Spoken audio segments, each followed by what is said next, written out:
the last session, we have discussed basically types of chemical reactions, in which we have discussed combination reaction, decomposition reaction, exothermic reaction, and endothermic reactions. These four variety of reactions we have discussed. Now today we will discuss three more variety of the types of chemical reaction: displacement reaction, double displacement reaction, and redox reaction. Is any doubt in the previous types? Last class में जो types हमने discuss करी थी उसमें कोई doubt है?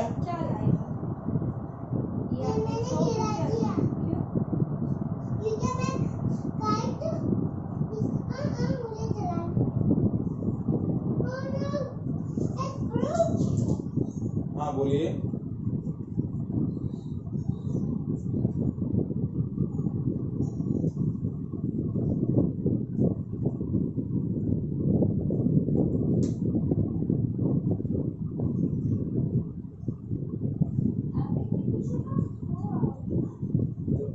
Heat क्या है? Heat is a form of energy ना. The chemical reaction in which heat energy is absorbed by the reactants to convert into the product, that reaction is called endothermic reaction. जब reactants heat absorb करेंगे तभी वो products में convert होंगे, so that reaction is called endothermic reaction. Is that clear? Now we will move to the next type, that is displacement reaction.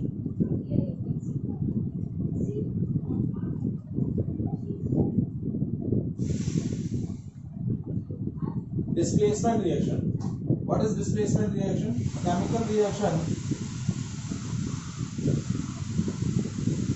in which more reactive element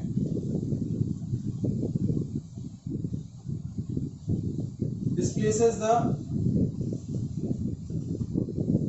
less reactive element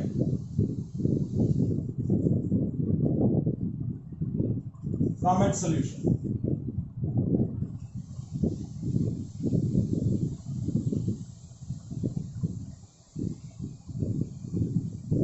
Now, what is a displacement reaction? A chemical reaction in which more reactive element displaces the less reactive element from its solution.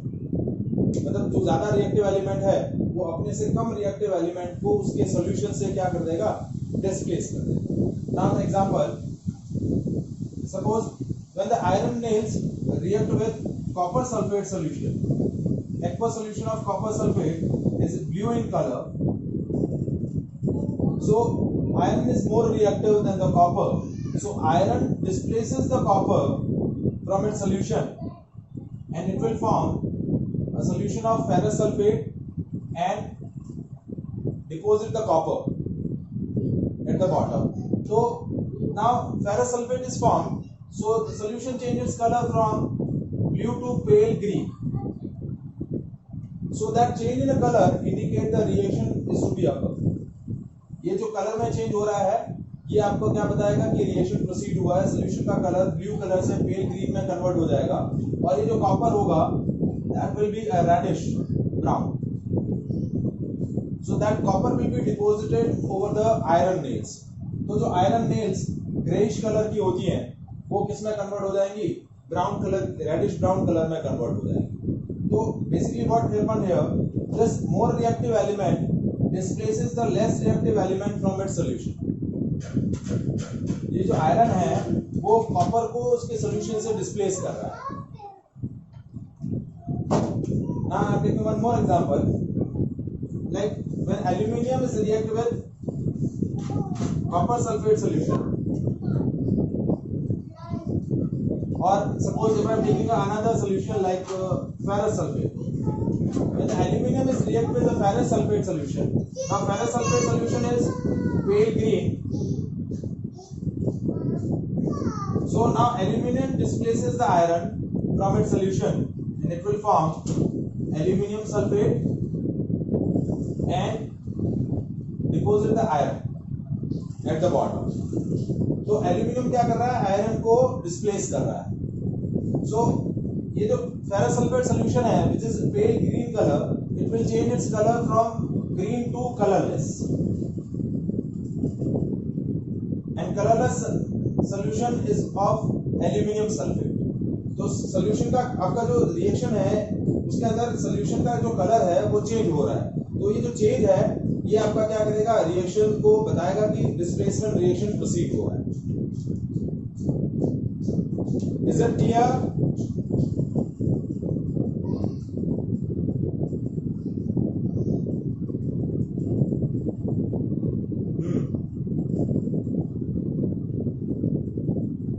Doubt है उसमें?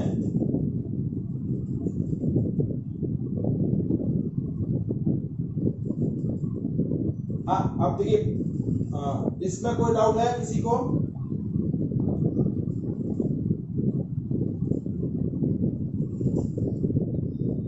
अंजलि, आप new student हैं? Okay, कौन से school से हैं? Okay, हाँ, any doubt? Renee, Rosie, Smith, Jeet, is it clear? So, in this reaction, more reactive element displaces the less reactive element from its solution. अब हमारा मेन जो डाउट रहता है वो ये रहता है कि how can we determine that which element is more reactive and which element is less reactive? पता कैसे चलेगा कि भाई कौन सा ज्यादा रिएक्टिव और कौन सा कम रिएक्टिव है? So the elements are arranged in a table on the basis of their reactivity order, on the basis of their reactivity, and that arrangement of element is known as a reactivity table or reactivity series. Elements को उनकी reactivity के basis पर एक table में arrange किया गया है, उस टेबल को हम क्या बोलते हैं? reactivity series. That we will discuss in the chapter 3rd, metal and non-metal के अंदर हम उसको डिटेल से डिस्कस करेंगे। लेकिन अभी के लिए हमें कुछ एलिमेंट्स की रिएक्टिविटीज पता याद रखनी है to discuss the displacement reaction. तो वो रिएक्टिविटी सीरीज में आप देखिए जो एलिमेंट्स टेबल में अपवर्ड हैं उनकी रिएक्टिविटी ज्यादा है और जिनकी yes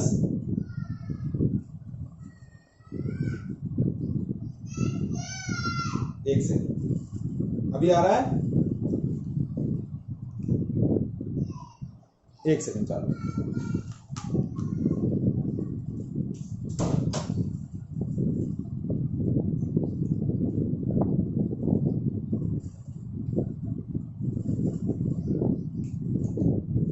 So basically we arrange the elements in a table on the basis of their reactivity and that table is called a reactivity series. तो इस टेबल के सेंटर में एक एलिमेंट होता है हाइड्रोजन। हाइड्रोजन आपका सेंट्रल एलिमेंट है। Hydrogen के ऊपर जितने भी एलिमेंट्स होंगे वो हाइड्रोजन से ज्यादा रिएक्टिव होंगे और जो एलिमेंट्स हाइड्रोजन से नीचे प्लेस्ड है उनकी रिएक्टिविटी हाइड्रोजन से कम रहेगी। जैसे देखिए सबसे पहले potassium, sodium, calcium, magnesium, aluminium, zinc, iron, उसके बाद हाइड्रोजन रहता है, फिर copper, silver, gold, mercury, platinum. तो देखिए ये आपका सेंट्रल एलिमेंट है। इससे ज्यादा जो ऊपर वाले एलिमेंट्स हैं ये मोर रिएक्टिव एलिमेंट्स हैं और ये जो एलिमेंट्स हैं ये लेस रिएक्टिव एलिमेंट्स। तो डिस्प्लेसमेंट रिएक्शन में क्या हो रहा है, जो ज्यादा रिएक्टिव है वो अपने से कम रिएक्टिव एलिमेंट को उसके सॉल्यूशन से क्या कर देगा, डिस्प्लेस कर देगा। Suppose if I am react copper with the ferrous sulfate solution, if the copper is react with the ferrous sulfate solution क्या होगा, कोई भी रिएक्शन नहीं होगा, कोई भी डिस्प्लेसमेंट नहीं होगा, because the copper is less reactive than the iron. So copper doesn't displace the iron from its solution. तो आपको एलिमेंट्स की रिएक्टिविटी को थोड़ा सा लर्न करना रहेगा, उसके बेसिस पे आप डिस्प्लेसमेंट प्रोसीड होगा या नहीं होगा वो हम एग्जामिन कर पाएंगे। इस पर बेस्ड आपका एक पूरा एक्सपेरिमेंट है लैब के अंदर आपको परफॉर्म करने के लिए दिया गया है, जिसमें आपको 4 मेटल्स की रिएक्टिविटी डिस्कस करनी रहती है। एक्सपेरिमेंट बेसिकली क्या है मैं बता देता हूँ। 4 एलिमेंट्स हैं, एल्यूमिनियम, जिंक, आयरन और कॉपर। इनकी रिएक्टिविटीज आपको पता करनी है when they react with their respective solutions. Aluminium sulphate, zinc sulphate, iron sulphate and copper sulphate, ये चारों के सॉल्यूशंस हैं। ये दोनों सॉल्यूशंस आपके कलरलेस हैं और ये सॉल्यूशंस, इसका कलर ग्रीन है और ये आपका ब्लू कलर का है। So whenever aluminium react with zinc sulfate, iron sulfate and copper sulfate, then aluminium displaces the zinc from its solution, aluminium displaces the iron from its solution, aluminium displaces the copper from its solution, because aluminium is most reactive, सबसे ज्यादा reactivity aluminium की है। तो aluminium जब अपने ही solution से reaction करेगा तो डिस्प्लेसमेंट नहीं होगा, लेकिन जब एल्यूमिनियम जिंक सल्फेट से रिएक्शन करेगा, एल्यूमिनियम जब आयरन सल्फेट से रिएक्शन करेगा और जब एल्यूमिनियम कॉपर सल्फेट सॉल्यूशन से रिएक्शन करेगा तो डिस्प्लेसमेंट होगा। Aluminium displaces the less reactive element from its solution. Next element है आपका जिंक। हाँ बताइए क्या हुआ? SO4 कौन सा? SO4 तो बेटा आयन है। मेटल तो ये हुआ ना, एल्यूमिनियम, जिंक, आयरन और कॉपर, ये चारों मेटल है ना, ये चारों एलिमेंट है ना। फिर आयरन एल्यूमिनियम के बाद जब जिंक की रिएक्शन होगी तो जिंक क्या करेगा? जिंक एल्यूमिनियम सल्फेट से रिएक्शन नहीं कर पाएगा, वो एल्यूमिनियम सल्फेट में से एल्यूमिनियम को डिस्प्लेस नहीं कर पाएगा क्योंकि वो एल्यूमिनियम से लेस रिएक्टिव है, तो यहाँ रिएक्शन नहीं होगी। लेकिन जब जिंक की रिएक्शन आयरन सल्फेट और कॉपर सल्फेट से होगी तो क्या? हाँ जी बताइए।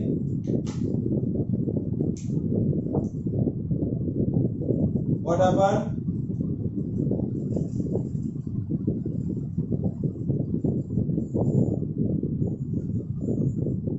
तीनों एल्यूमिनियम सल्फेट होते हैं। हाँ हाँ, जब एल्यूमिनियम की जिंक सल्फेट से रिएक्शन होगी, एल्यूमिनियम की आयरन सल्फेट से रिएक्शन होगी और एल्यूमिनियम की जब कॉपर सल्फेट से रिएक्शन होगी तो तीनों रिएक्शन के अंदर आपका क्या बनेगा? एल्यूमिनियम सल्फेट सॉल्यूशन बन जाएगा। क्या बन जाएगा? एल्यूमिनियम सल्फेट सॉल्यूशन बन जाएगा। और यहाँ बन जाएगा जिंक डिपॉजिट हो जाएगा, यहाँ आयरन डिपॉजिट हो जाएगा, यहाँ कॉपर डिपॉजिट हो जाएगा। लेकिन सेकेंड जब रिएक्शन, जब आपकी जिंक की रिएक्शन किससे होगी? एल्यूमिनियम सल्फेट से, तो यहां कोई भी रिएक्शन नहीं होगा, no reaction, because zinc is less reactive than aluminium. But when the zinc is reactive with copper sulphate and iron sulphate, displacement होगा और क्या बन जाएगा? जिंक सल्फेट बन जाएगा इसमें और आयरन बन जाएगा और इसमें बन जाएगा जिंक सल्फेट और कॉपर बन जाएगा। तो जिंक क्या कर रहा है? आयरन और कॉपर को उसके सॉल्यूशन से डिस्प्लेस कर रहा है। फिर तीसरा एलिमेंट है आयरन। सो आयरन की रिएक्टिविटी कॉपर से ज्यादा है लेकिन जिंक और एल्यूमिनियम से कम है। तो जब आयरन की रिएक्शन इन दोनों सॉल्यूशन से होगी तो रिएक्शन नहीं होगा, डिस्प्लेसमेंट नहीं होगा। लेकिन जब आयरन कॉपर सल्फेट से रिएक्शन करेगा तो डिस्प्लेसमेंट कर देगा। जैसे मैं यहाँ ले लूं आयरन की रिएक्शन करवाऊं, एल्यूमिनियम सल्फेट, जिंक सल्फेट, तो यहाँ क्या होगा? कोई भी रिएक्शन नहीं होगी, नो रिएक्शन, नो रिएक्शन। लेकिन जब कॉपर सल्फेट से होगी तो क्या बन जाएगा? Copper, iron sulphate plus copper, और कॉपर सबसे लीस्ट रिएक्टिव है तो कॉपर तो किसी से रिएक्शन करेगा ही नहीं। तो that is a displacement reaction in which more reactive element displaces the less reactive element. Is that clear?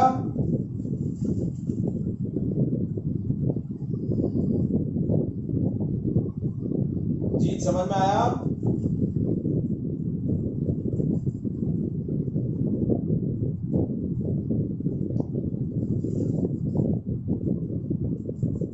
Smith,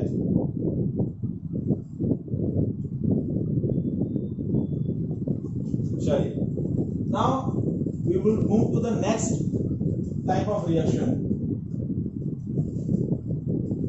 Yes, बोलिए.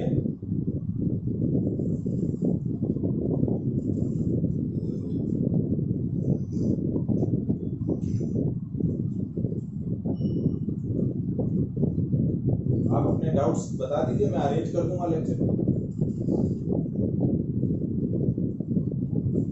ठीक है. Next is double displacement.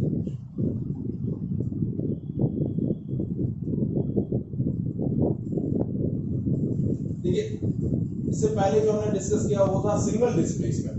यहां क्या होगा? डबल डिस्प्लेसमेंट होगा. Two atoms or ions are replaced, so that is called double displacement. So how can we define a chemical reaction in which two substances chemically react with each other and form two new substances by exchanging their radicals or ions. Radicals को हम क्या बोल सकते हैं? Ions भी बोल सकते हैं. तो ये केमिकल रिएक्शन जिसके अंदर दो रिएक्टेंट्स एक दूसरे से कंबाइंड होके दो नए प्रोडक्ट बनाएंगे. कैसे? By exchanging their radicals. अपने रेडिकल्स को जो है वो एक्सचेंज कर देंगे, मतलब उनका जो नेगेटिव पार्ट है वो चेंज हो जाएगा. जैसे सपोज एक सब्सटेंस है A B and another substance है सी डी. तो देखिए, ए बी सब्सटेंस के अंदर कैटायन है ए और एनायन है बी, और सी डी सब्सटेंस के अंदर कैटायन है सी और एनायन है डी. अब ये अपने रेडिकल्स को एक्सचेंज करेंगे. अब ये जो ए है वो डी के साथ कंबाइन हो जाएगा और सी जो है वो डी के साथ कंबाइन हो जाएगा. तो प्रोडक्ट क्या बनेगा? AD plus CB. मतलब उन्होंने अपने एनायन को क्या कर दिया? एक्सचेंज कर दिया. पहले सब्सटेंस का कैटायन दूसरे सब्सटेंस के एनायन से कंबाइन हो रहा है और दूसरे सब्सटेंस का कैटायन पहले वाले सब्सटेंस के एनायन से कंबाइन हो रहा है. So two substances, two reactants form two new products by exchanging their radicals. So आपका displacement दो एटम से आयंस का हो रहा है. So that's why this is called double displacement reaction.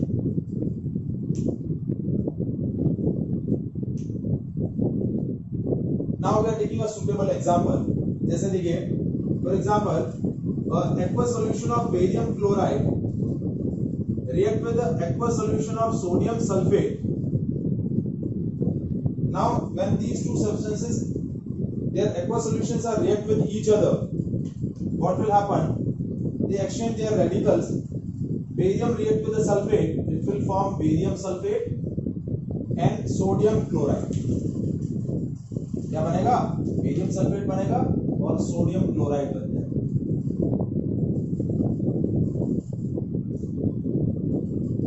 barium sulfate and sodium chloride. तो देखिए, barium किससे रिएक्ट हुआ? सल्फेट से रिएक्ट हो गया. और सोडियम किससे रिएक्ट हुआ? क्लोरीन से रिएक्ट हुआ. And this barium sulphate is basically a white colour precipitate. Barium sulphate is white colour precipitate. So one of the substances is a precipitate. Precipitate is a substance which is not dissolved in their respective solvent or respective medium.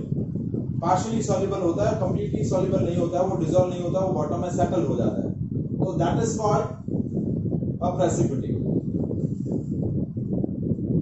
So this double displacement reaction is also known as precipitation reaction.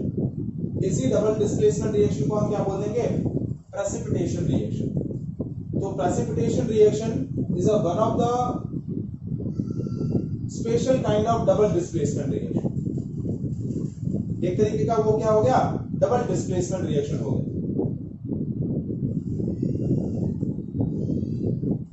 Is it clear?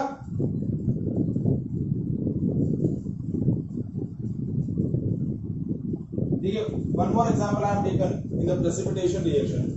जैसे for example that aqueous solution of lead nitrate is react with aqueous solution of potassium iodide. When these aqueous solutions are react with each other, they will form a yellow precipitate of lead iodide. ये lead iodide का yellow precipitate बन जाएगा। देखिए, exchange हुआ radical का, lead किससे react कर रहा है? आयोडीन से रिएक्ट कर रहा है, और ये जो पोटेशियम है वो नाइट्रेट से रिएक्ट कर जाएगा और क्या बना देगा? KNO3। क्या बना देगा? KNO3।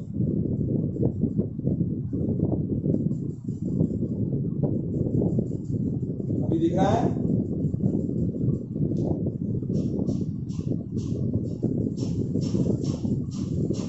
हाँ, बाकी लोगों को कोई इश्यू हो रहा है?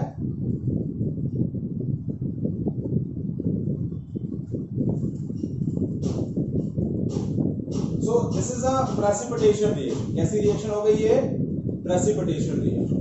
So precipitation reaction is one of the double displacement reaction. क्या कह रहे हैं?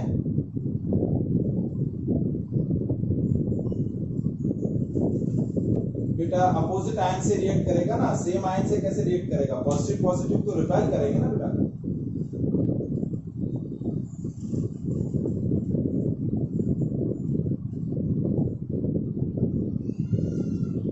हाँ,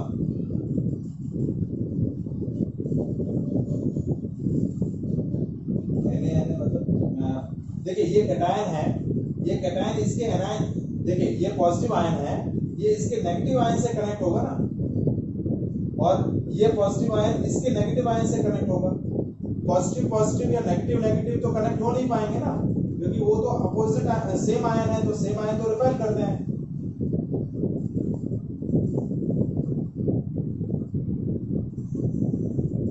इज इट क्लियर? ठीक है, तो एक्सचेंज ऑफ रेडिकल्स हुआ है। पहले का कैटायन दूसरे के एनायन से रिएक्ट करेगा और दूसरे का कैटायन पहले के एनायन से रिएक्ट कर जाएगा, and this is called double displacement. और डबल डिस्प्लेसमेंट के अंदर ये आपका क्या हो गया? Precipitation reaction. इस रिएक्शन को हम क्या बोलेंगे? Precipitation reaction. अब इसके अंदर एक और दूसरा एग्जांपल है, जो है बोला जाता है न्यूट्रलाइजेशन रिएक्शन।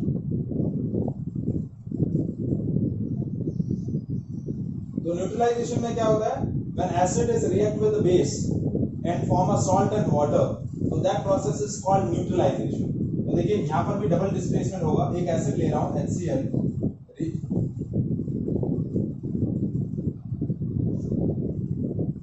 नेट का इशू आपकी साइड से रहेगा, इस वजह से नहीं दिख रहा है।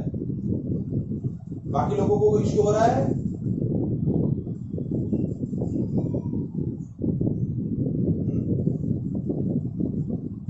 तो देखिए, when HCl is react with NaOH, HCl क्या है? एसिड है, NaOH क्या है? बेस है। तो when acid and base react with each other, तो देखिए ये आपका HOH से रिएक्ट कर जाएगा और ये सोडियम Cl से रिएक्ट कर जाएगा। अगेन आयन का एक्सचेंज हुआ तो क्या बन गया? NaCl प्लस वाटर, तो ये बन गया सॉल्ट और ये बन गया वाटर। तो ये प्रोसेस क्या हुआ? Acid neutralise the base and form a salt and water. तो this is the neutralisation reaction, but this is a special category of double displacement. तो डबल डिस्प्लेसमेंट के दो टाइप हो गए, न्यूट्रलाइजेशन एंड प्रेसिपिटेशन। हाँ बोलो रोजी, क्या कह रहे हैं?